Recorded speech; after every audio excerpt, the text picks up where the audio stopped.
여야가 윤석열 대통령의 어제 헌법재판소 발언과 민주당 이재명 대표의 위헌법률 심판 제청 신청을 두고 공방을 벌이고 있습니다. 여야 입장을 직접 들어봅니다. 국민의힘 박수민 의원, 더불어민주당 한민수 의원 모셨습니다. 안녕하십니까? 네, 어서 오십시오. 반갑습니다. 네, 어제 윤석열 대통령의 탄핵 심판 5차 변론이 있었지요. 윤 대통령이 출석한 가운데 12.3 비상계엄 사태 핵심 증인인 이진우 전 수도방위 사령관, 여인영 전 방첩사령관, 홍장원 전 국가정보원 1차장이 증언대에 섰습니다. 총평부터 한번 들어보죠. 먼저 국민의힘 입장부터 듣겠습니다. 어떻게 보셨습니까? 예, 당초에 대통령께서 당당하게 법적, 정치적 책임 피하지 않겠다고 말씀하셨는데 그러한 기조에 맞추셔서 차분하게, 성실하게 재판 임하고 계시다 이렇게 봤고요. 차분한 가운데 또한 치열한 사안별로 쟁점이 도출되고 있다 이렇게 관찰했습니다. 예. 민주당의 총평 듣겠습니다. 좀 참담했습니다. 저는 충격을 받았어요. 아무 일도 없었다. 지금 아무 일도 없었습니까? 아무 일도 없었으면 왜 그 자리에 대통령 윤석열이 내란 우두머리 혐의로 앉아 있는 겁니까? 저는 있을 수가 없는 말을 했다고 봐요. 왜 윤 대통령께서는 모든 게서는 거짓말인 것 같습니다.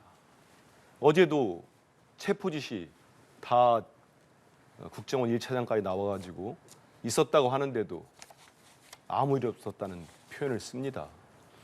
상당히 저는 비겁하고 이렇게 되면은 전 윤석열 대통령 인생 자체가 거짓인 거 아닌가 의심을 할 수밖에 없고요. 대통령의 비상계엄 하나로 지금 우리 경제가 어떻게 됐습니까? 나라 전체가 어떻게 됐습니까? 대신인들은 어떻게 됐습니까? 그런데 아무 일도 없었다? 실실 웃으시면서 얘기하시더라고요. 저는 충격을 받았습니다. 그리고 그 자리에 본인들의 충성스러운 장군이라고 소개받았던 장군 둘은 형사 피의자로 재판에 넘어가 있습니다. 한 사람은 국정원 1차장은 나와가지고 대통령과 정반대 진술을 했습니다. 그분들은 망상과 하나 때문에 평생 군과 국정원에서 쌓아놓은 이력이 다 5점으로 끝나게 됐습니다. 전혀 미안하지 않습니까? 죄책감도 없습니까? 일말의 양심도 없어요? 거기다가 아무 일도 없었다? 저는 윤 대통령 지금 뭐 감옥에 있으니까 직접 가보지는 못하겠습니다만은 음식점 한번 가보십시오. 소상공인 가게 한번 가보세요. 지금 어떻게 됐는지. 12월 3일 이후로 제 지역에 제가 돌아다녀 보면은 차마 고개를 들 수가 없습니다. 12월 3일 이후로 매출이 절반, 3분의 1로 줄었답니다. 국민들이 불안해서 식사를 하러 나오지 않는답니다. 그런데 대통령을 하신 분이 지금은 대통령이죠. 일단은 직무는 정지됐지만 아무 일도 없었다. 저는 이래서 윤석열 대통령의 지금의 모습들이 우리 국민들께 어제 그 현재 심리를 통해서도 저런 분이었구나, 저런 사람이 우리 대통령이 있었구나 하는 것을 여실히 알게 됐을 거라고 생각합니다. 예. 뭐 지금 대통령의 발언 부분을 이야기를 해주셨는데 어제 이제 정치인 체포 지시와 관련해서 실제로 아무 일도 일어나지 않았는데 지시를 했느니 받았느니 한다면서 마치 호수 위에 떠 있는 달 그림자를 쫓아간 느낌이다라는 이야기를 했고요. 또 군 투입 부분에 대해서도 본인이 지시한 것이 맞다. 그 계엄 중앙선관위에 뭐 이런 부분도 이야기를 했습니다. 여기에 대한 발언 앞서 잠깐 참담하다라고 평가를 하셨는데 어떻게 들으셨는지. 예, 지금 저 한민수 의원님 말씀 주셨듯이 네. 정말 엄중한 시기입니다. 예, 민생 어렵고 전국의 혼란은 수습을 향해 가야 되는지 혼란을 향해 가야 되는지 엄중한 상황입니다. 그런데 이 엄중한 상황의 한 가운데 대통령 탄핵 심판이 있지 않겠습니까? 그러니까 이거를 전 국민이 관찰할 수밖에 없고 저희 여야를 포함해서 정치권도 주목을 할 수밖에 없습니다. 그러나 이때 관찰하는 태도가 저는 중요하다고 생각합니다.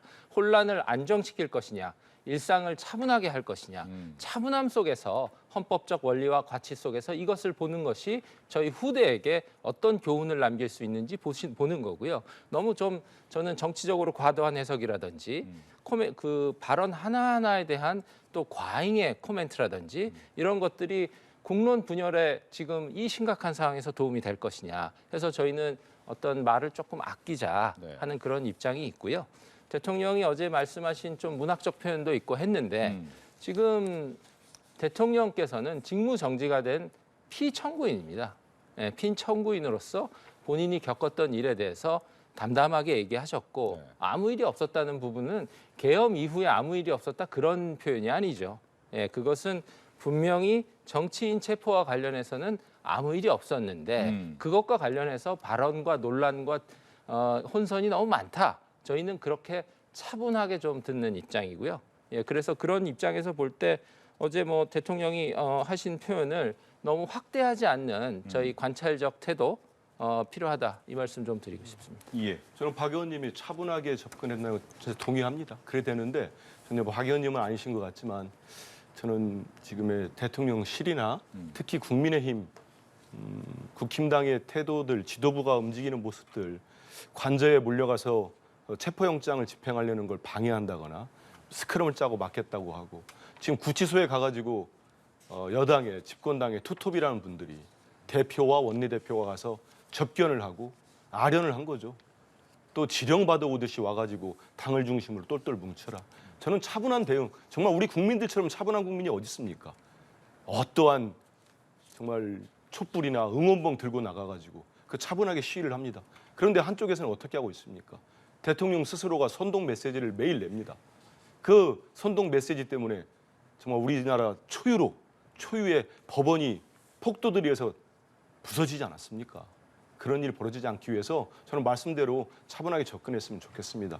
근데 대통령이 그 아무 일도 없었다는 그 표현은 정치인 체포와 맞습니다. 근데 지금 보십시오. 많은 부하 장교들, 사령관들이 체포 지시가 있었다. 문을 부수고 들어가라. 다 있었다는 거 아니겠습니까? 진술을 다 검찰이 했습니다. 그런데 거기다 대놓고 이런 문학적 표현이었지 모르겠습니다. 저는 호수에 떠 있는 달 이런 얘기해 주고 싶어요. 뜬구름 잡는 허황된 얘기만 하고 있었어요, 어제도. 이게 어떻게 과연 이게 국민들에게 설득력이 있겠습니까? 체포 지시가 만약에 이루어져 가지고 그 당시에 유력한 정치인들이 모두 잡혀가고 군정이 실시되고 그러면 이 나라가 어떻게 됐겠습니까? 저는 윤석열, 김건희 부부의 정말 영구 집권을 위한 토대를 쌓았을 거라고 봅니다. 그 많은 국민들이 우려한 거 아닙니까? 근데 이걸 아무 일도 없었다는 말로 치부할 수는 없는 거고요. 그리고 이제 어제 대통령이 윤석열 대통령이 여러 말씀을 하다가 선관위에 자기가 군대를 보냈다는 걸 인정을 했어요. 전 이거는 물론 본인은 다른 의도로 이렇게 변명을 하려고 했던 것 같은데 저는 헌재 재판관이나 또 그 영상을 방송을 지켜본 우리 많은 국민들께는 상당히 충격적으로 받아들여졌고 이건 본인의 헌재 탄핵 심리에 있어서도 아주 불리하게 작용할 것 같습니다. 왜냐하면 헌재가 지금 보고 있는 게 딱 4가지입니다. 다 아시겠지만 비상계엄의 유연성을 보고 있고요. 두 번째는 포고령 자체가 불법이냐를 보고 있습니다. 세 번째가 계엄군의 국회 침탈입니다. 그리고 네 번째가 계엄군의 선관위 장악입니다. 근데 그 네 번째를 스스로 또 인정을 했습니다. 그렇기 때문에 아주 불리하게 작용하고 결국 이렇게 간다면 헌재 재판관들이 결국은 탄핵, 파면으로 선고를 내리지 않을까 이런 생각을 해봅니다. 예, 박수민 의원 얘기 듣겠습니다. 예, 저희는 다시 말씀드려서 이게 차분하게 전국이 진행이 돼야 국민들께 도움이 되기 때문에 그 점 다시 강조드리면서 저희가 민주당과 얘기하면서 항상 어떤 세계관의 차이를 좀 느끼는데요. 이 계엄이라는 이 단어가 가져올 수 있는 국민적 트라우마에 대해서 저희 국민의힘도 대단히 예민합니다. 그래서 조심하고요. 그래서 이런 트라우마 사안에 대해서는 언급을 굉장히 순화해서 하는 것이 그것이 정석의 어프로치라고 접근법이라고 저희는 생각합니다. 근데 민주당 쪽에서 계엄이 진행이 됐다면 더 시간이 갔다면 어떠한 일이 있을 것이라는 언급들을 자주 하세요. 그리고 그거에 기반해서 뭐 내란이 지속 중이다. 그래서 내란 선전선동이다. 가짜 뉴스도 단속하겠다. 이런 얘기를 계속 해주시는데 저희는 그런 부분 좀 자제되어야 한다. 그리고 이 헌법재판을 관찰하고 평가하는 과정에서도 그런 부분이 좀 자제되어야 한다. 그것이 국민에 대한 저희의 도리다. 정치 리더들, 정치인들의 도리다. 이런 말씀 좀 덧붙이고 싶습니다. 예, 지금 앞서서 이제 몇 가지 포인트가 있다고 했는데 그 중에 하나가 이제 정치인 체포 부분이었어요. 이 정치인 체포 지시와 관련해서 근데 증인들의 진술이 좀 엇갈리는 부분이 있습니다. 이진우 전 사령관은 체포 지시가 없었다. 라고 얘기를 했고요. 여인영 전 사령관은 형사재판 때문에 이건 따져봐야겠다라고 하면서 증언을 거부를 했습니다. 홍장원 전 차장만이 대통령이 싹 잡아들이라고 지시했다라고 진술을 했습니다. 즉 세 사람의 분위기가 조금씩은 다 달랐단 말이죠. 중요한 포인트이긴 한데 이건 어떻게 해석을 해야 되고 어떤 식으로 또 이 탄핵 심판에 영향을 미칠지 좀 이야기를 듣겠습니다. 예, 요약해 보면 어제 그 군 사령관 예, 두 분은 이제 형사 소송 때문에 이 답변 드리기가 좀 제한된다 이렇게 말씀을 주신 거고, 그 다음에 국정원 차장께서는 이제 본인이 기존에 해왔던 얘기들이 약간 오락가락한 면은 있지만 그 틀 속에서 얘기를 좀 확인해 주신 거, 이렇게 요약이 될 수 있는데요. 지금 이 부분이 얼마나 중요한 대목이냐 하면 저희 국민의힘이 처음부터 걱정했던 헌법소송과 네. 형사소송의 절차가 지금 충돌하고 있는 것입니다. 네, 두 개가 동시에 진행이 되기 때문에 형사소송의 피의자가 된 분들은 이 헌법소송에 와서 얘기하는 게 제한되는 거예요. 그게 어쩔 수 없는 이 두 개의 법적 절차의 충돌입니다. 그래서 헌법재판소법에 보면 형사소송이 진행되는 건에 대해서는 신청이 있을 경우 형사소송의 결과가 나올 때까지 헌법심판을 중단한다라는 법적 조항도 있습니다. 그래서 이것이 대한민국 헌법이 최초에 설계한 가정인데 그 가정의 경우에 딱 맞는 경우가 지금 나타나 버린 거죠. 초유의 경우가 나타난 것입니다. 그래서 이 형사소송의 결과가 나올 때까지 저희가 기다릴 것이냐, 아니면 형사소송에서 증명되지 않은 증거와 증언들, 이것이 없는 상태에서 헌법 원리만 가지고 저희가 헌법 심판을 끌어갈 것이냐 하는 양갈래길에 저희가 마주친 겁니다. 그래서 어제 그 생생한 그 충돌이 전 국민께서 보신 거고, 이 헌법재판소가 이 첫 상황에 대해서 어떻게 풀어갈지 저는 지혜, 숙고 이걸 통해서 가장 중요한 것은 성숙한 판결을 통한 국론 통합 아니겠습니까? 저희는 그것을 굉장히 중요하다고 생각하고요. 이 초유의 헌법적 충돌에 대해서 헌법재판소가 지혜를 잘 발휘해 주시기를 일단 소망합니다. 뭐 듣기 전에 그럼 조금 전에 이제 헌법재판소 입장에서는 이 부분, 이 내란죄 부분, 형사 부분은 안 하겠다라고 얘기를 했으니까 그 네. 부분은 그럼 빠지고 가는 거 아닙니까 결과적으로? 예, 그래서 이제 그걸 뺀 건데 네. 그렇게 되면 형사소송에서 예전에 이제 그것도 정상적이진 않았다고 저희는 부적절한 면이 많았다고 보는데, 박근혜 대통령 탄핵 심판 때 그때는 형사소송에서 확인된 것들이 많이 있었어요. 그래서 헌법재판이 좀 그 명확한 증거 속에서 좀 쉽게 간 면이 있었죠. 그것이 적절하다는 게 아니라 그게 오히려 좀 부적절했던 면도 있었는데 지금은 아시다시피 형사소송은 이제 시작하고 있는 거고 네. 헌법재판은 미리 시작했지 않습니까? 그러면은 헌법재판에서 나오는 이 엇갈린 진술들을 가지고 이제 헌법재판소 재판관들께서 판결을 하셔야 되는 거예요. 네, 그렇게 끌어가신다면 그것이 어떤 국론 통합으로 나올 수 있는 것인지 정말 숙고하고 의미 있고 교훈 있는 판결이 진행되고 나와야 된다. 과정과 결과가, 이 점 강조드리고 싶습니다. 알겠습니다. 체포 지시와 관련해서 엇갈린 진술들.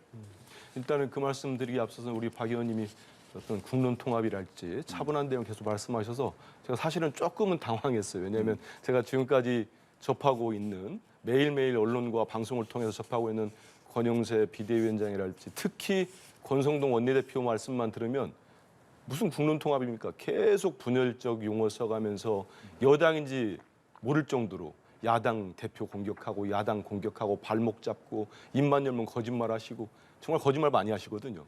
우리가 민생 예산을 깎았다는 둥 정말 턱없는 거짓말 하는데, 근데 여당이 저런 자세를 보여준다면 저 좋을 것 같아요. 그리고 대변인도 맡고 계시니까 원내대변인도 원내대표 이상한 말씀하면 좀 바로잡았으면 좋겠습니다. 그리고 체포 지시 부분은 이런 말씀을 좀 꼭 드리고 싶어요. 벌써 이미 군 관련된 사령관들이 검찰에서 진술을 다 했다고 합니다. 그리고 초기 진술이 가장 신빙성이 높다고 그래요. 제가 우리 방송에 들어오기 직전에 기사를 한번 또 보니까 단독 기사가 유력치에 대해서 나왔어요. 이미 이 이진우 수방사령관은 검찰에서 최근까지 한 진술들 있지 않습니까? 거기에 대해서 확실하게 진술을 했다. 이게 확보됐다, 확인됐다는 기사가 나고요. 또 이진우 사령관의 부관이 대통령으로부터 비화폰으로 전화가 오는 것을 확인을 했다. 그 당시 김용현 장관하고 통화하는 바람에 못 받기도 했었고 그런 걸 다 대통령님이라고 뜨는 걸 다 확인을 했답니다. 그렇기 때문에 전화를 했고 이런 부분들은 결국은 드러날 수밖에 없다는 생각을 해봅니다. 저는 여기서 꼭 이런 말씀을 좀 드리고 싶어요. 윤석열 대통령이 지금 부정선거론 망상과 또 민주당에 대한 경고형 계엄을 했다. 이게 얼마나 허황된 건지는 어렵게 설명할 저는 필요가 없다고 생각을 합니다. 첫째는 부정선거는 왜 본인이 이긴 선거는 부정선거가 아닙니까? 뭐 한때는 0.73으로 대선을 이기니까 왜 그거밖에 못 이겼느냐? 그래서 부정선거라? 진짜 웃기지 않습니까? 0.73으로 부정선거 하는 사람들이 조작해서 윤석열 대통령이 이기게 해줬다는 얘기입니까? 지방선거는 어떻게 이겼어요? 부정선거라면서. 그 말도 안 되는 소리 하는 거고요. 이 민주당 경고형이라는 것도 그렇습니다. 왜 그러면 체포가 중요하죠? 왜? 거기에 한동훈 대표가 들어있는 거예요. 그게 민주당 경고형입니까? 민주당 경고형 계엄을 하면서 왜 집권당 대표를 잡으러 갑니까? 그래서 두 가지 다 일체 논리가 맞지 않은 거고 저는 어제 그 두 사령관은 본인들이 형사재판 때문에 그 뭐 증언의 진술에 제한이 된다는 얘기 했지 않습니까? 어떤 그런 점이 있을 겁니다. 하지만 이미 어제 같은 시각에 국회 내란국조 특위에서 곽정근 특선사령관은 이미 자기의 그 인원들을 끌어내라, 국회의원들을 끄집어내라 이 진술에 대해 다시 한번 확인을 했습니다. 요원이 아니고 국회의원이라고 확인도 했고요. 그리고 홍장원 또 사장도 얘기했기 때문에 지금 저는 대통령이 김용현 장관도 그렇고 손바닥으로 하늘을 가리려고 하는 것 같아요. 도저히 그렇게 안 된다 이런 말씀 꼭 드리고 싶습니다. 예. 이한 가운데 이제 여론조사가 여러 가지가 나오고 있습니다. 그 중에 하나가 이제 대통령 탄핵과 관련해서 여론조사가 있는데 보니까 이제 이건 뭐 흐름이라고 봐야 되겠죠. 뭐 정확한 수치를 얘기하는 것이 아니라 이 찬성 응답이 조금은 줄어들고 탄핵에 대해서 반대 응답이 늘어나는 흐름이 좀 보이고 있다라는 얘기예요. 갤럽의 여론조사에서 계엄 초반 탄핵 찬성이 75% 정도였는데 그게 지난 1월 21일부터 23일 조사에선 59%, 반대는 20일에서 36%로 늘었습니다. 또 에이스 리서치가 뉴시스의 의뢰로 지난 1일 동안 1일과 2일 동안 이 만 18살 이상의 성인 1,000명을 대상으로 한 조사에서는 인용이 51.4, 기각이 46.9%로 5주 전에 비해서 약 10%포인트씩 감소하고 또 증가한 모습을 보였습니다. 물론 이제 여론조사가 모든 걸 다 해결할 수는 없지만 이런 흐름을 좀 보게 되면 최근에 어떤 느낌이다라는 부분이 있는데 어떻게 해석을 하고 계신지 이번 민주당부터 어떻겠습니까? 저는 여론조사 관련된 그 질문을 받거나 네. 제가 대변인이니까 기자분들한테 받으면 상당히 답변하기가 조심스럽습니다. 왜냐하면 저는 기본적으로 모든 여론은 민주당이 유리하게 나오든 국민의힘이 유리하게 나오든 저는 존중할 필요가 있다고 봅니다. 그리고 우리 민주당에 대해서 좀 따갑게 지책하시는 여론이 있다면 그 또한 저는 수용할 필요가 있다고 보고요. 근데 이제 여기에 한정돼서만 좀 말씀드리면 이런 측면은 좀 있는 것 같습니다. 이제 그 찬성률이 높았을 때 시기를 보면은 그때가 12월 10일, 12일 이때입니다. 가장 네. 높을 때. 이때는 정말로 12월 3일 날 우리 국민들 모두가 2024년 대한민국에서 설마 대통령이 친위 쿠데타를 위해서 계엄을 할 거라 누가 생각했겠습니까? 정말 많은 국민들이 충격을 받았을 거예요. 그러다 보니까 이렇게 여론조사에 응하시는 분들도 진보 성향 그리고 뭐 야당을 지지하는 성향 분들이 많은 답변을 하셨을 겁니다. 그리고 또 시간이 지나면서 제가 아까도 말씀드린 대로 윤석열 대통령이 계속 편가를 듣고 선동하는 메시지를 내고 또 국민의힘의 많은 의원들이 또 같이 행동을 하면서 이제 보수층의 응답자들이 네. 많이 또 좀 집결한 것 같기도 하고 그런 것들이 좀 영향을 미쳤을 것 같기도 하고요. 다만 이 조사한지는 제가 정확히 기억 안 납니다만 이 조사 나오면 저도 좀 꼼꼼히 보거든요. 네. 그 진보와 보수라고 자기의 성향을 말씀하신 분들은 그게 좀 차이가 많이 응집되어 있다가 또 빠지기도 했는데 중도층에서는 큰 변화가 없는 걸로 제가 기억을 합니다. 그렇다는 얘기는 어떤 진영 간의 결집은 있지만 윤석열 대통령의 어떤 비상계엄이랄지 이런 탄핵이랄지 여기에 대한 찬성과 반대 여론은 큰 변화는 없는 것 같다. 전체 국민을 놓고 볼 때 이렇게도 조심스럽게 좀 볼 수 있을 것 같습니다. 네, 탄핵과 관련된 여론조사에 대한 이야기 듣습니다. 예, 저희가 나라를 발전시키고 국민들의 삶을 안정시키기 위해서는 듣고 싶은 것만 들어서는 안 됩니다. 또 하고 싶은 말이 있다고 다 해서도 안 됩니다. 그래서 말에는 가시가 있고 또 상처가 있는 것 아니겠습니까? 그래서 저희도 뭐 대단히 조심합니다. 예, 그래서 이제 그 상대당에 대해서 뭐 가짜니 뭐 거짓말이니 이런 말도 하긴 하는데 저희는 이제 자제하고 차분하게 가야 된다 하는 저희 포지션이 있고 오히려 그래서 그런 얘기 있지 않습니까? 말은 줄이고 귀는 열어야 한다. 그래서 저희가 들을 게 여론조사 아니겠습니까? 여론조사의 흐름은 저희가 드릴 말씀이 조금 있습니다. 그 지금 보면 12월 3일 계엄 선포 이후에 네. 탄핵 반대가 상당히 낮았다가 이게 올라오는 추세, 결국은 숫자가 중요한 게 아니라 추세라고 봐야 되는데 이것이 왜 올라오겠느냐. 저는 첫 번째 민주당에서 혼란을 가중시키실 것인지 증폭시키실 것인지 아니면 일상을 차분하게 안정시키실 것인지 다수당으로서 갈래길이 있었다고 생각합니다. 12월 3일 이후에. 근데 민주당이 그때 이후에 요즘은 좀 잦아들으셔서 저희도 다행으로 보고 있는데 내란죄라는 엄청 무서운 공포스러운 죄목에 대해서 과잉의 저희는 공포 마케팅을 했다고 생각합니다. 그래서 국민의힘 여당 국회의원 지금 아마 절반 정도 고발당해 있을 겁니다. 그렇게 돼 있고 이 무슨 뉴스를 퍼나르기만 해도 내란 선정죄로 처벌받을 수 있다는 민주파출소를 열질 않았나. 그런 내란죄 공포 마케팅이 억눌려 있던 민심이 서서히 거부감을 발현하는 그런 추세가 민심 밑에 도도히 있을 수 있다. 이 말씀 먼저 하나 드리고 싶고요. 동시에 이 계엄과 탄핵 전후로 국민들이 미처 모르셨던, 미처 주목하지 않으셨던 사실들에 대해서 하나씩 지금 알아가시는 상황이에요. 예, 그래서 지금 계엄 선포 전에 작년에 이제 민주당 다수당으로서 국회를 일방적으로 끌고 가시면서 탄핵 특검 하셨던 거. 저희는 탄핵 특검 폭주 입법 독재라고 저희가 말씀하죠. 얘기 드립니다. 듣기에는 좀 불편하실 수 있지만 지금 국민들도 그런 단어를 이미 사용하고 계시고요. 또 그다음에 이제 거부권을 행사할 수밖에 없는 양곡관리법이라든지 그런 법들을 계속 주시면서 저희가 거부권을 행사할 수밖에 없었고 또 누적된 거부권의 횟수를 가지고 저희가 또 정치적 공격을 받았었고요. 그런 상황 속에서 이제 그 이후에 또 계엄 이후에도 한덕수 권한대행에 대한 탄핵이라든지 그렇게 공포 마케팅을 하셨던 내란죄를 또 빼는 탄핵 심판 과정에서는 그런 또 움직임이시라든지 그런 것을 보면서 국민들이 하나하나 뭔가 사실과 진실들을 깨달아 가시면서 균형을 회복하시는 면이 있다.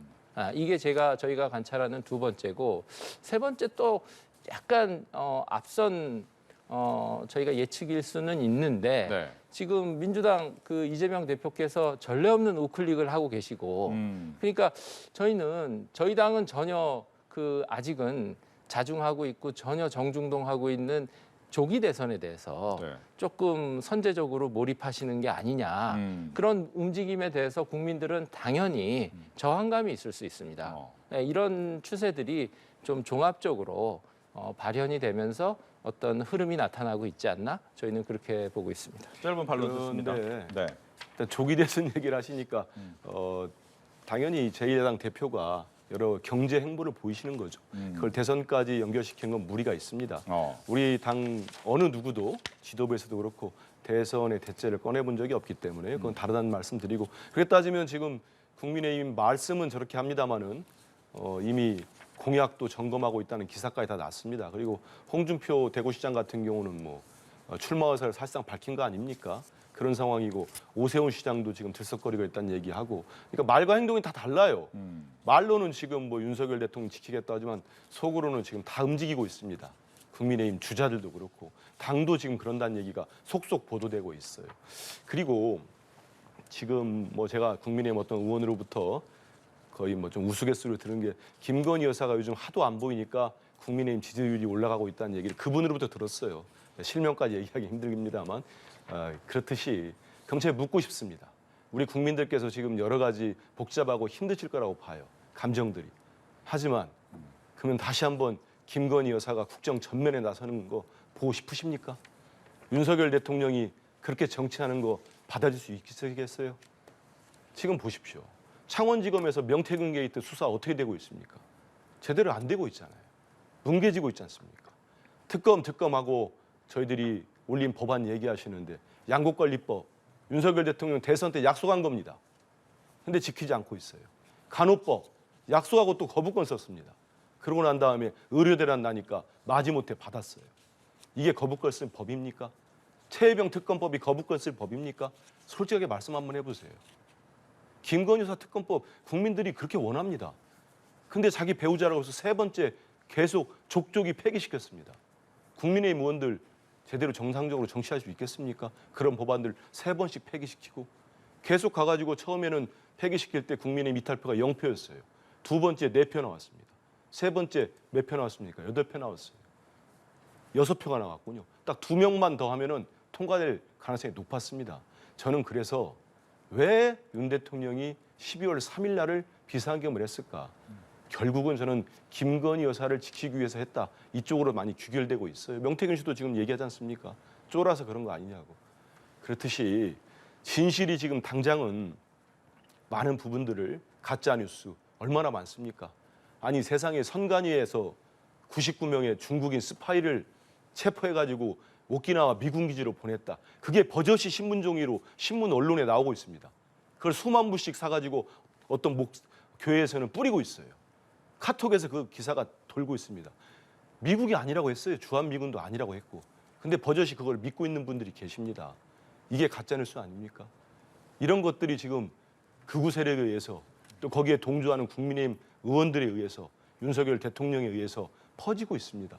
그 국민들이 일부는 거기에 또 동조하시고 속고 있습니다. 그래서 이거를 올바른 언론과 또 정치, 정당과 또 시민사회 모두 알려서 이런 분들이 더 퍼져나가지 않게 하는 당연히 책무가 있는 겁니다. 그런 차원에서 만들어진 게 민주파출소 그런 겁니다. 여기다 과도한 또 정치적 프레임을 씌워가지고 공격하는 거 저는 정말 만약에 국민의힘이 지금 우리 박 의원님 말씀대로 집권당으로서 그런 자세를 유지하시겠다 한다면 이렇게 하시면 안 되는 거예요. 그런 말씀 꼭 드리고 싶습니다. 네, 반론 듣습니다. 예, 그 가짜 뉴스를 걸러내는 것은 중요합니다. 예, 근데 마음에 안 든다고 파출소를 열어서 제보를 받고 법적 조치를 하겠다 하는 것은 민주주의의 기본 원리를 한번 토론드려 보고 싶어요. 저희가 익히 하는 견제와 균형이 있죠. 예, 견제받으면 힘듭니다. 그러면 민주주의가 성공하려면 어떻게 해야 될까요? 다양한 목소리에 대해서 인내심이 있어야 됩니다. 마음에 안 든다고 해서 그것을 조금 더 집중적으로 공격하고 또 언론의 자유, 헌법이 보장한 통신의 비밀을 훼손할 수 있는 그런 것들은 상당히 위험한 접근법이라고 생각합니다. 그리고 법안에 대해서 말씀을 꺼내주시니까 너무 반가운데요. 저희는 그렇게 생각했어요. 하고 있습니다, 지금도. 김건희법이라고 쓰고 만능수사법입니다. 예, 그 조항들이 12개인가 수사범위 15개까지 있는데 그거 읽어보면 수사 못할 일이 없어요. 예, 저는 민주주의는 진보와 보수 양날개로 난다고 생각합니다. 예, 한쪽 진영을 괴멸시키겠다는 어떤 현대판 사화적인 법률이 아니냐. 제목은 김건희 특보법이고 만능수사법. 저희는 그런 독소 조항들에 대해서 지금까지 항상 얘기해 왔던 것이고요. 양곡관리법 언급되니까 너무 반가운데 그게 시장 원리상 지금 쌀이 생산이 과잉이 된 것을 그것을 어떻게 농지와 농촌이 더 다변화될 수 있게 노력을 해야 되는 거지 과잉 생산된 쌀을 무조건 혈세로 사야 된다. 이런 어프로치, 이런 접근법들이 나오는 것에 대해서 저희가 무단히 이것은 헌법의 원리를 지키기 위해서 자유시장 경제를 지키기 위해서 저희가 인기가 없더라도 네. 할 수밖에 없겠던 것이고 이제 이런 것들이 논의가 된다는 것에 대해서 너무 반갑고 건강한 토론으로 귀결되기를 기원합니다. 알겠습니다. 제가 그래서 한두 개만 좀 짚을까요? 안 됩니다. 한 번씩 했기 때문에 또 그래야지. 오늘 또 준비된 내용이 많아서 다음 걸로 넘어가겠습니다. 알겠습니다. 지금 뭐 탄핵 심판과 관련해서 이제 좀 더 몇 개만 더 해볼 텐데요. 윤 대통령 같은 경우에 지금 구속 취소 청구서를 냈어요. 이 서울중앙지법에 보통 보석 얘기가 좀 많이 나왔었잖아요. 보석 신청할 가능성이 높다라고 했는데 구속 취소를 청구를 했는데 과연 이 부분이 어떻게 될 것인지 어떤 전략이고 또 법원에서 받아들일 가능성은 어떻게 됐는지 좀 듣겠습니다. 예, 그 법원에 보석을 신청하는 것은요. 매우 순조롭고 평화로운 상태에서 하는 것입니다. 그런데 지금 대한민국 사법 체계는 대혼란 속에 있습니다. 내란죄 수사 권한이 없는 공수처가 내란죄 수사를 시작을 했고 또 영장이 평소에 쓰지도 않는 체포영장입니다. 수사를 하다가 일정 시점이 되고 성숙이 되면 구속영장을 청구하는 것이 대부분의 관례입니다. 근데 평소에 잘 쓰지도 않는 체포영장을 그것도 또 편법적으로 서부지법에서 받았습니다. 그리고 그 누적된 편법과 의혹과 논란들이 검찰로 넘어가서 부족하니까 추가 수사를 하려고 해서 구속영장을 했는데 그건 또 수사를 하지 말고 기소부터 하라는 법적인 제약에 걸렸습니다. 이런 누적과 불비한 점들이 누적돼서 지금 법원에 간 것이거든요. 그러니까 어떤 평화롭고 순조롭게 진행된 절차 속에서는 보석을 신청할 수 있겠죠. 그러나 전제가 되는 정당성들이 다 지금 깨져 있는 상태에서 구속 취소라는 명확한 법적 논리 속에서 대통령 변호인 측이 대응하고 있는 것으로 보이고요. 이런 사안은 지금 대한민국 법원도 초유의 사안입니다. 저희가 검경 수사권 분리, 검수완박 뭐 이런 것 등 하다가 제도적으로 완전히 엉켜 있고 또 그 엉킨 제도 위에서 공수처, 경찰, 검찰이 현명하고 차분하게 행동하지도 않았습니다. 굉장히 흥분되게 움직였고요. 그런 것들이 다 꼬이다 보니까 법원에게 지금 숙제가 간 것이고 대통령 변호인 측에서는 보석이 아닌 구속 취소라는 질문을 던진 것입니다. 이제 법원이 답하실 때인데 저희는 법원의 결정 존중하는 기본 입장 속에서 차분히 지켜보겠습니다. 네, 대통령의 구속 취소 청구. 일단 윤석열 대통령과 그 일당들에 의해서 지금 대한민국의 민주주의와 법치가 크게 손상을 받고 있어요. 민주주의는 무너져 내리고 상처를 받고 있는데요. 한번 보십시오. 지금 말씀하신 대로 보석이나 구속적 부심 정도를 예상했잖아요. 근데 아예 구속 취소 청구서. 근데 명확하게 봐야 될 게 있습니다. 지금 윤석열 대통령과 김용현 장관 그리고 또 사령관들을 수사하는 기관이 검찰과 경찰, 공수처. 한번 보십시오. 검찰은 지난번 이원석 검찰총장 할 때 김건희 여사 소환 조사에 소자권 했다가 그냥 날라갔습니다. 그리고 지금 심우정 총장으로 하면서 친윤이 아니라 찐윤을 시켰다. 그게 모든 언론의 평가였어요. 아마 우리 앵커도 기억하실 겁니다. 경찰도 본인이 다 임명한 사람들이고 공수처 그렇게 공격하시는데 오동훈 공수처장 대통령이 임명한 사람입니다. 윤석열 대통령이. 그렇기 때문에 이런 사법기관들 수사는 정당한 겁니다. 그런데 검찰, 윤석열 대통령이 임명한 찐윤 검사들로 돼 있는 검찰 지도부가 구속 만기를 보수적으로 계산해서 1월 27일로 본 겁니다. 그리고 1월 26일 날 구속 기소를 합니다. 그런데 지금 윤석열 대통령 측은 이걸 25일이라고 자기들 자체적으로 판단을 하면서 이게 만료됐기 때문에 구속이 취소된다는 걸 낸 겁니다. 저는 이거 안 받아들일 거라고 봐요. 그럼 어떻게 할 것이냐. 다음 단계로 보석이나 또 구속 적부심 또 낼 거라고 봅니다. 저 이 정도 되면은 검찰총장을 지냈고 평생을 법으로 살아왔다고 국민을 속인 윤석열 대통령은 상습적인 사법 절차 방해꾼입니다. 이 정도 되면. 아시겠습니다만 지금 11번을 냈어요. 아까 우리 박 의원님 잠깐 언급하셨는데 그 체포영장 서부지법에서 2번이나 발급됐습니다. 발부됐어요. 그거 못 받겠다고 어떻게 했습니까? 서울중앙지법에 가면 달라질 거라고 해서 체포 적부심을 또 냈습니다. 그것도 또 기각됐어요. 11번 내가지고 11번 졌습니다. 이제 좀 그만하세요. 좀 구질구질하지 않습니까? 명색이 대한민국 대통령 하신 분이 그러시면 안 되죠. 그러니까 이제는 좀 순응을 하시고 정말로 아까 우리 박 의원님 얘기대로 집권당도 저런 의원들이 계시잖아요. 빨리 국정 안정을 가져오고 싶다고. 그럼 대통령이 그냥 사법적 절차에 맡기십시오. 재판도 제대로 받으시고 헌재도 지금 나가고 계시잖아요. 그 궤변하지 마시고 제대로 인정할 거 인정하고 해서 헌재에서 판단을 내릴 거 아닙니까? 파면되거나 인용돼서 파면되거나 아니면 기각돼서 대통령 돌아오거나 그거 받아들이세요. 그러면 될 거 아니겠습니까? 저는 더 이상은 이렇게 사법적인 문제 가지고 계속 국민들 속이려고 하고 더 힘들게 하는 일은 안 했으면 좋겠습니다. 예. 짧게. 예, 제가 짧게 하나만 대비를 좀 드리겠습니다.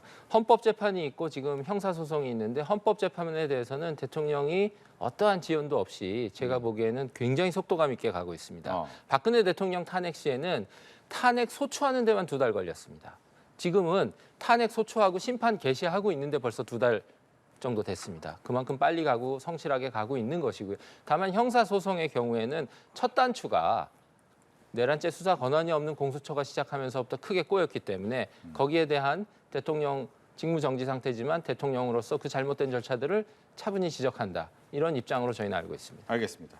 또 하나가 이제 국회에서 좀 많이 얘기되는 것이 이제 국조특위에서 대통령하고 김용현 전 장관을 상대로 현장 청문회하겠다라고 해서 오늘 갔잖아요. 갔는데 뭐 두 사람 모두 오늘 나오지 않았기 때문에 불참을 했기 때문에 결과적으로는 불발이 됐는데 이걸 놓고 여당이 보는 이 현장 조사, 야당이 보는 현장 조사 첨예하게 다릅니다. 먼저 야당부터 들을까요? 왜 가서 현장 조사해야 됩니까? 아니 필요하죠. 그 내란 국조가 이게 지금 민주당 단독으로 하는 게 아닙니다. 민주당을 비롯한 야당 단독으로 하는 게 아니고요. 여야가 합의를 했습니다. 국회의장과 함께 합의를 했는데 그 합의되고 이 국조에 대한 동의서인가요? 의결을 절차 과정에서는 또 국민의힘 지도부나 의원들이 반대를 하셨는데 그 뒤에 어제도 그렇습니다만은 국회에서 국조특위가 열리면 저는 진상을 밝히고 정말 우리가 더 나아가 보자. 좀 더 개선책도 마련하고 진상이 밝혀져야 당연히 대책이 나올 거 아닙니까? 근데 어제도 보니까 임종득 의원님이셨나요? 지금 갑작스럽게 무슨 뭐 곽종근 특전사 사령관이 민주당 의원으로부터 효유나 사주를 받은 것처럼 바로 정리가 됐어요. 곽종근 사령관이 그 자리에서 얘기를 하지 않습니까? 자기는 그런 적 전혀 없다. 내 의지에 따라서 진술하고 있다. 아니 그런 식으로 국조특위를 망치려 드는 거죠. 그러다 보니까 가장 중요한 국조특위의 증인이라 할 수 있는 윤석열 대통령이나 김용현 전 장관이나 모두 불러도 나오질 않습니다. 몇 차례 요구도 나오지 않아요. 어제는 동행 면령자까지 발부가 됐거든요. 거기에 대한 지팡도 안 이뤄집니다. 결국은 저는 그래서 국조특위가 현장 가서라도 청문회라고 조사를 하겠다고 했는데 저는 응하지 않을 걸로 봤습니다. 그래서 지금 윤 대통령이나 김용현 전 장관이 또 휴피를 했는데 이렇게 되면은 특위 자체를 무용지물로 만들려고 하는 대통령 측과 대통령과 또 여당 측 이게 좀 거의 뭐 합력해가지고 되는 것 같은데 그렇게 해가지고 한다고 해서 이 진실이 가려지겠습니까? 어제 그렇게 난리를 쳤습니다만 특전 사령관 곽정근 사령관 어제 나와가지고 대통령의 체포 지시가 사실이었다. 이거 또 증언했습니다. 저는 그 말씀 드리고 싶고 어제도 드러나고 계속 드러나는 것 중에 하나가 뭔지 아세요? 아까 우리 박 의원님 얘기했지만 저는 표현의 자유, 언론의 자유 그 헌법의 가치입니다. 지켜져야 됩니다. 근데 얼마나 충격적입니까? 대통령이 이상민 장관에게 지시했고 공소장에 있는 내용이니까요. 지시했고 이상민 장관은 소방청장한테 연락해가지고 마음에 안 드는 언론사 단전 단수하라. 이거 들어보셨어요? 대한민국의 기본적인 가치를 뿌리채 흔드는 겁니다. 이런 것들이야말로 정말 표현의 자유, 언론의 자유를 말살하는 겁니다. 자기한테 불리한 보도했다고 언론사 물을 끊고 전기를 끊어버리라고 지시를 하는 대통령이 대한민국에 있을 수 있습니까? 그런 말씀 꼭 드리고 싶습니다. 예, 국조특위의 현장 조사는 불가피했다라고 예, 얘기를 하셨고요. 이런 부분들이 드러납니다. 네, 이게 되겠습니다. 예, 이 국조특위 요게 이제 정말 여당과 야당 모두 함께 반성할 아주 구체적인 대목입니다. 이게 지금 이미 수사와 재판이 진행되고 있지 않습니까? 그리고 수사와 재판이 진행되면 무슨 얘기를 하기가 어려워요.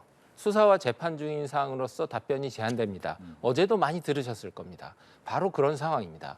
그래서 저희가 이 계엄 이후에 이 전국을 수습해가는 과정에서 여당과 야당이 함께 특히 다수당, 소수당이지만 함께 반성할 부분이 너무 많습니다. 국정조사부터 했어야 됩니다. 청문회부터 하고 또 어떠한 사실들이 모아지면서 저희가 체계적으로 설계해서 헌법소송과 형사소송의 순서를 국회에서 그래도 좀 정리를 하고 이런 것들을 하고서 했어야 되는데 덜컥 무조건 탄핵, 무조건 속도전 이러다 보니까 많은 것들이 꼬이는 거고 뒤늦게 국정조사를 하다 보니 이게 지금 대통령은 지금 익히 아시듯이 일주일에 2번 헌법재판을 받습니다.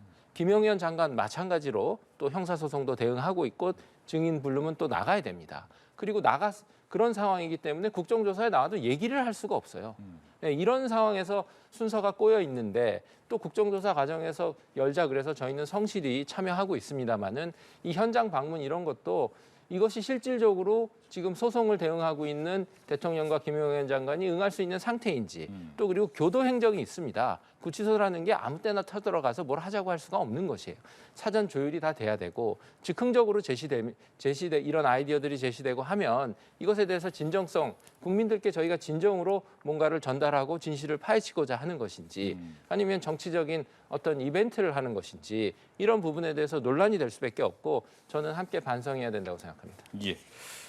이재명 대표 이야기 하겠죠. 이재명 대표는 뭐 그동안 계속해서 재판이 많이 걸려 있었다는 건 다 알고 있는 사안이었습니다. 그런데 이제 공직선거법 위반 혐의로 1심에서 의원직 상실형을 선고받은 이재명 대표가 2심 재판부에 요청한 것이 있습니다. 그것이 요청에 또 논란이 되고 있어요.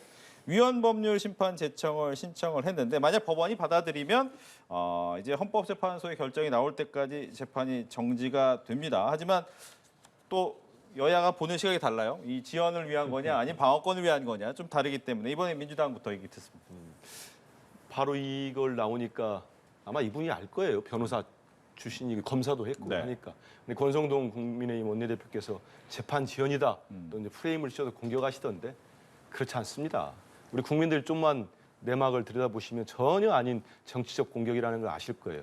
오늘도 이재명 대표 이 공직선거법과 관련돼 가지고 지금 재판받으러 가셨습니다. 이게 지연입니까? 이미 저희 대변인 논평도 법률 대변이 냈습니다만 사건 번호가 달리 부여돼 있어요. 그래서 이미 이 공직선거법 재판은 그냥 진행이 되는 겁니다. 그리고 여기에 대해서 말씀하신 대로 위헌 법률 심판 제청을 했잖아요. 네. 거기서 재판부가 이거 유연성이 있다고 받아들이면 이게 정지가 되는 거고 재판은 그냥 그 사이에는 계속 진행이 되는 겁니다. 지연되는 건 하나도 없어요. 일도 지연되는 게 없고 그러지 않고 이거는 뭐 사유가 안 된다 하면은 그대로 또 유지가 돼서 그냥 가는 겁니다. 그런 말씀 드리고 그러면은 이거를 왜 이재명 대표의 변호인들이 이제 강력히 주장해서 제가 들어보니까 해야 된다는 얘기를 했다고 합니다. 보면은 일단 이걸 아셔야 돼요. 그 우리 공직선거법이 누구를 처벌하기 위한 법이냐? 당선자를 처벌을 하는 겁니다. 이 지금 제목이 당선 목적의 허위사실 유포죄입니다. 그렇지 않습니까? 이거는 당선자가 불법 행위를 한 걸 가지고 처벌하기 위해서 당선 이후에도 재판하는 거예요.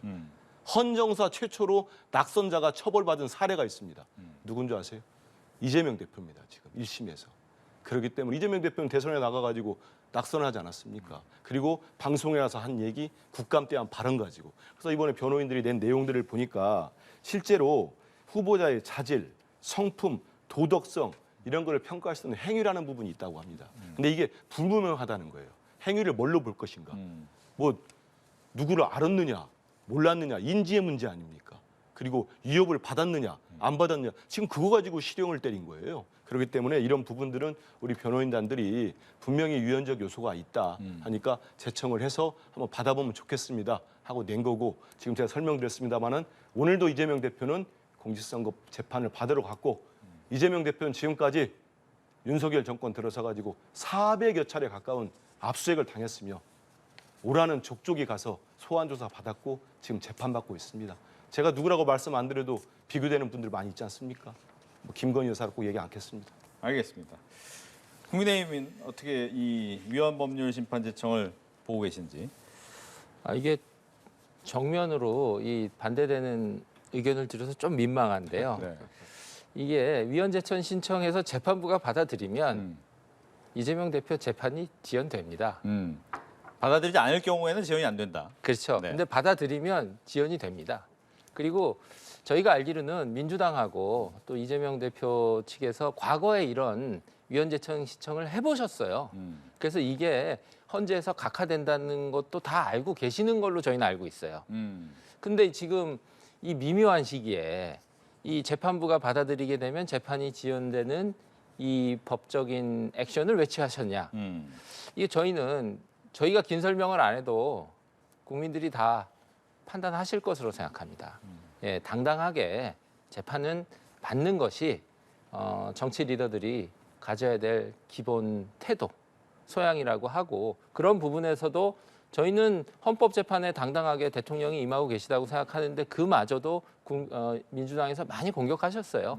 예, 그리고 불법 체포영장이라서 응하지 않았는데 그것도 체포에 응하지 않았다라고 해서 뭐 어떻게 됐는지 모르지만 경찰이 어떻게 자극을 받았는지 3,000명이나 몰고 가서 현직 대통령을 체포한 거 아니겠습니까? 그런 과정이 있었고 저희는 두 개의 잣대 사용하고 싶지 않습니다. 하나의 잣대에서 재판은 당당하게 받자. 이 말씀 드리겠습니다. 그 말씀은 드려야 될 것 같아요. 더 이상 어떻게 당당하게 받을까요? 정말 부르면 부른 대로 가서 재판받고 소환조사 받았고 그 압수수색 당했고 하지 않았습니까? 대통령 뭐라고 했습니까? 모든 건 내 책임이다. 뭐 바이든 대통령 받은 선물 지금도 있는지 모르겠어요. 집무실에. 그거 걸어놨고 국민 뒤에 숨지 않겠다. 그런 분이 체포 안 되려고 그분들이 무슨 죄를 졌습니까? 경호관들이 그 사람들 앞에 세워놓고 뒤에 숨어 있고 이게 당당합니까? 저는 전혀 맞지 않고요. 지금 법에 보면은 말씀하신 대로 이게 정지가 되려면 위헌 심판을 받아들이는 겁니다. 그 얘기는 뭐냐면 재판부도 위헌일 가능성이 높다고 판단을 하는 겁니다. 그래서 헌재 심리를 구해보는 거거든요. 그거는 당연한 절차를 받아가는 거. 한번 제가 조금만 더 설명드리면 후보자 또는 후보자 가족에게 유리하도록 경력, 재산, 행위 등에 관한 허위 사실을 공표하면 처벌이 된다고 돼 있어요. 여기서 보면 경력이나 재산은 뭐 분명하지 않습니까? 근데 여기에서 행위 이게 불명확한 거예요. 그리고 제가 또 말씀드리고 싶은 게 미국도 그렇고 우리 주요 선진국에 이런 당선 목적의 허위사실 공표죄라는 것 자체가 없습니다. 대한민국에 있는 거예요. 그러니까 이번에 한번 받아보는 거 저는 뭐 또 때가 됐다고 봅니다. 이 대목에서 악법도 법이다라고 얘기했던 소크라테스를 소환하지 않을 수는 없을 것 같고요. 이거는 아마 같이 한번 확인을 해보시죠. 이런 위헌재청 심판을 헌법 소원을 할 때 재판부에 하는 방법이 있고 개인이 직접 헌재하는 방법도 있습니다. 저희가 알기로는 근데 재판 지연이 전혀 없는 거는 후자의 방식입니다. 개인이 직접 헌법재판소에 하게 되면은 아마 재판 지연의 가능성이 훨씬 없고 재판부에 하게 되면은 지연의 가능성이 상대적으로 높고. 알겠습니다. 네. 이재명 대표 한 번 더 가야 될 것 같아요. 최근에 이제 뭐 여러 가지 여론조사에 계속 얘기를 하는데 뭐 여론조사에서 가장 높은 선호 지지는 이재명 대표가 받긴 합니다. 네네. 30% 정도대에서 왔다 갔다 하죠. 근데 계속 이제 박스권 얘기하면 민주당 쪽에서는 별로 안 좋아하긴 합니다만 왜냐하면 이제 탄핵을 찬성하는 입장의 여론의 수치에 비해서는 좀 낮은 거 아니냐. 그리고 민주당에 지지하는 사람들보다도 조금 낮은 거 아니냐라는 부분 때문에 아마 이 박스권 얘기를 많이 하더라고요. 어떻게 내부에서는 보십니까? 박스권 얘기해도 저는 뭐 기분 나쁘고 그런 거 없습니다. 지금 압도적 1위고 30% 후반에서 뭐 일부는 뭐 40%까지 나오기도 하고 그런 것 같은데요. 저는 과거에 좀만 돌이켜 보면은 우리 김대중 대통령 때도 그렇고 그분이 뭐 30% 넘었지도 많지 없었어요. 있었고 문재인 대통령도 그 이제 탄핵 때 또 그런 조사들이 있었고 한데 지금 조사는 이제 양자 대결을 할 때는 뭐 지금 이제 50% 넘는 조사도 나오고 있습니다. 하는데 그렇지 않고 다자로 누구를 선호하느냐 할 때는 후보들이 많이 있어요. 그리고 실제로 본인이 마음속에 아직 결정하지 못한 분들도 많이 있는 거고 그다음에 내색을 하기 지금 우리 야당 아닙니까? 지금 저런 상황에서 또 자기 의사를 표하기 힘든 분들도 있기 때문에 저는 이게 박스권에 갇혔다는 표현도 뭐 글쎄요 그렇게 아닌 것 같고 네. 현재 뭐 제 마음이야 우리 대표님이 그냥 50%확 넘었으면 좋겠습니다만은 지금도 많은 국민들을 사랑해 주시고 지금 대표의 행보랄지 여러 가지 모습들 안정감 있고 또 국민 민생 먼저 챙기겠다는 저런 모습들이 실제로 만약의 경우입니다. 이건 뭐 파면이 되고 조기 대선이 열린다고 한다면 더 많은 국민들께서 선택해 주실 걸로 믿고 있습니다. 네. 아마 이제 행보 얘기하니까 행보 쪽으로 질문을 드리면 될 것 같아요. 우클릭 행보 얘기 많이 하잖아요. 이재명 대표. 네. 국민의힘 쪽에서는 이 이재명 대표의 우클릭 행보를 어떻게 봅니까? 기본 원칙으로 국가와 국민들의 삶을 가장 개선시키고 나아지게 하는 것은 시장 경제입니다. 예, 그 속에서 국부가 크고 그 국부를 사회 안전망으로 저희가 공유했을 때 가장 통합된 사회, 나은 사회를 만들 수 있고 그것이 대한민국 헌법의 기본 원리이지요. 저희는 드디어 민주당과 이재명 대표가 이런 헌법 원리로 오신다면 대단히 환영합니다. 네, 평가합니다. 그러나 지금 문재인 정부 때 반시장 정책 하셨지 않습니까? 부동산 반시장 정책, 소득주도 성장, 탈원전 그 노선은 바꾸셨던 것인지 그리고 그 노선의 연장선상에서 기본소득 하셨잖아요. 25만 원 지역사랑 상품권 전 국민에게 뿌리겠다. 그런 반시장적인 접근법을 계속 아주 그냥 오랜 기간 다수에 의해서 집합적으로 진행해 오셨고 그 대표의 정점에 이재명 대표가 서 계시는데 진정으로 노선 전환을 하신 것인지 그리고 이 노선 전환에 대해서 또 진영을 이끌고 계신 리더시잖아요. 감당 가능한 것인지 지금 급하시기 때문에 어떤 조기 대선의 가능성을 염두에 두고 발빠른 행보를 하시는 것이라면 이건 국민들께 다시 한번 더 큰 사죄를 드릴 일이 다가올 것이고요.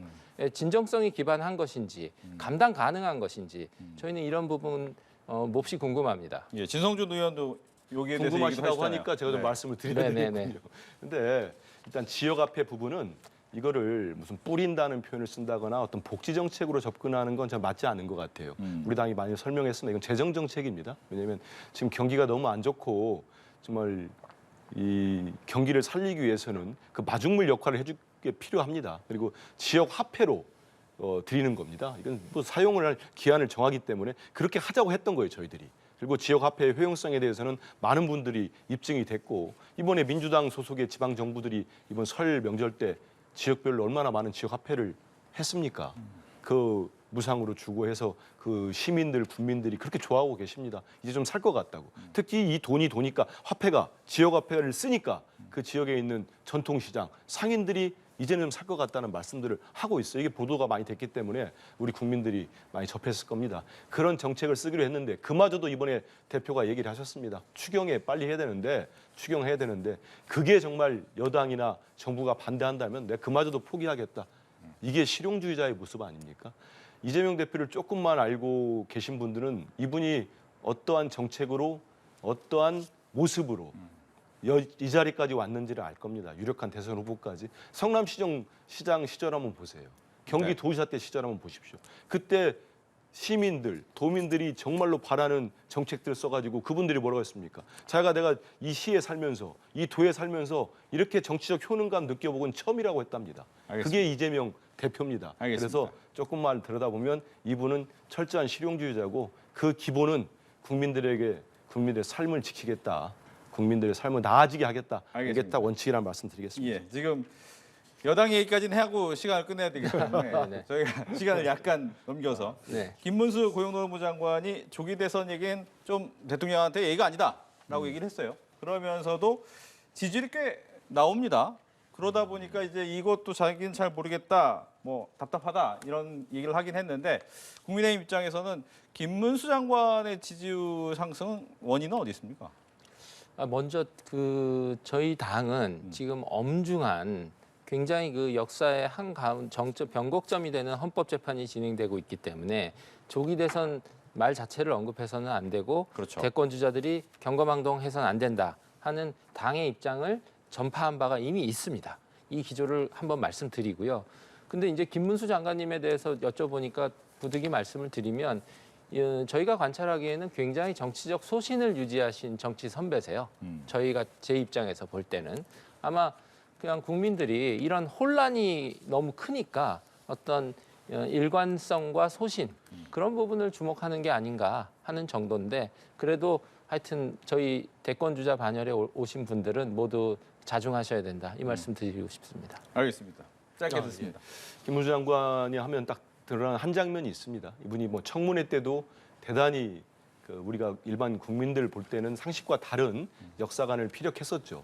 아주 그래도 강경 보수층으로부터 이제 환호를 받았는데 이분이 이제 개엄 이후에 한덕수 총리를 비롯해가지고 모든 장관들이 왔을 때 한 국회의원께서 사과를 해라. 모든 총리부터 장관들 모두 일어나가지고 고개를 숙였습니다. 근데 유일하게 딱 한 사람이 그냥 앉아 있었어요. 뻣뻣하게 고개 들고 있으면서 그게 김문수 장관이었습니다.